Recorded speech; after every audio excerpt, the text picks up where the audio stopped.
Dalam kesempatan ini, saya, Kurnia Ulansari, mewakili tim riset menyampaikan hasil penelitian hibah fundamental tahun 2025 dengan judul Pengembangan Machine Learning dengan Advanced Remote Sensing untuk Monitoring Eutrofikasi dan Hampum Alga Bloom dalam mendukung konservasi dan ekonomi biru berkelanjutan.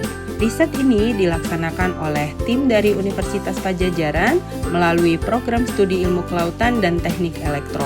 Penelitian ini melibatkan dosen, peneliti, dan mahasiswa sebagai bagian dari penguatan riset dan sumber daya manusia. Hampum alga bloom atau HABS merupakan ledakan mikroalga yang berbahaya. Fenomena ini berdampak langsung pada kualitas perairan, kesehatan manusia, dan sektor perikanan. Dalam beberapa tahun terakhir, kejadian HABS menunjukkan peningkatan, terutama di wilayah pesisir utara Jawa dan wilayah pesisir Indonesia pada umumnya. HABS muncul akibat tingginya masukan nutrien di daratan, peningkatan suhu permukaan laut, serta tekanan aktivitas manusia di wilayah pesisir. Wilayah utara Jawa seperti Teluk Jakarta, Cirebon, dan Semarang menjadi area yang sangat rentan karena merupakan kawasan muara pada aktivitas industri, pelabuhan, dan budidaya perikanan. Dampak ekologis HABS sangat serius. Kualitas air menurun, oksigen terlarut berkurang, ikan dan biota laut mengalami kematian.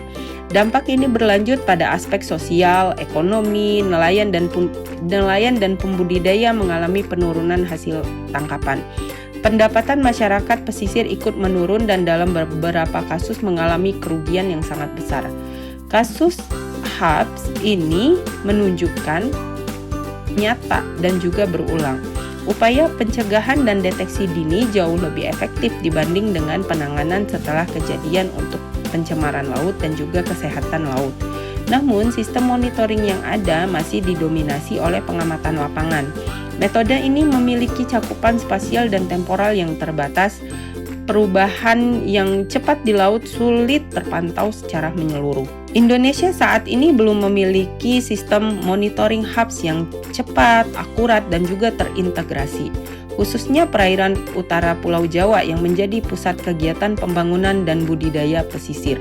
Kondisi ini mendorong perlunya pendekatan berbasis teknologi dengan memanfaatkan machine learning. Solusi ini dikembangkan dalam penelitian adalah integrasi data satelit multisensor dengan pendekatan machine learning dan deteksi dini menjadi kunci utama dalam mitigasi. Algoritma yang dikembangkan sesuai dengan karakteristik lokal perairan Indonesia agar hasilnya lebih relevan dan aplikatif.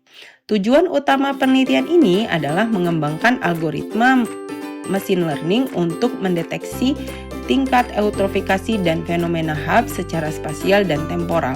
Untuk peningkatan akurasi, model mengintegrasikan parameter fisik laut dan juga parameter biologi laut. Wilayah kajian penelitian berada di perairan utara Jawa dan data yang digunakan merupakan data gabungan dari lapangan dan data satelit. Model yang dikembangkan menggunakan algoritma random forest karena mampu menangani hubungan nonlinear pada sistem perairan. Data lapangan yang dihasilkan mencakup 200 titik pengamatan dari tahun 2008 hingga 2025. Parameter yang digunakan meliputi klorofil A, kelimpahan fitoplankton, dan suhu permukaan laut. Data satelit berasal dari MODIS, Sentinel-2, dan Sentinel-3 dengan parameter reflektan spektral.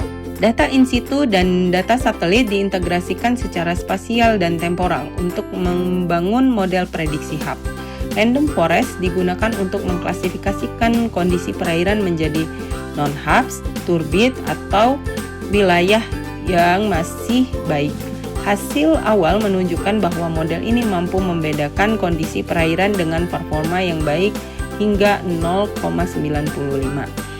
Penelitian ini juga menghasilkan aplikasi berbasis Google Earth Engine untuk monitoring HABS dengan resolusi temporal mingguan. Resolusi ini masih memiliki keterbatasan dan akan ditingkatkan pada tahap penelitian berikutnya hingga skala harian. Data lapangan berperan dalam proses validasi model dan peningkatan keandalan hasil. Fokus penelitian selanjutnya adalah peningkatan akurasi dan kemampuan deteksi dini. Penelitian ini diharapkan menjadi dasar pengembangan sistem monitoring hubs nasional yang mendukung konservasi pesisir dan ekonomi biru berkelanjutan. Terima kasih atas dukungan pendanaan dan kolaborasi. Terima kasih juga kepada seluruh anggota tim peneliti serta mitra dari BRIN, ITB, dan MTCRC dalam pengambilan data in situ di Teluk Jakarta, Cirebon, dan juga Semarang. Semoga penelitian ini bermanfaat dalam mitigasi resiko bencana hidrologi perairan akibat pencemaran laut.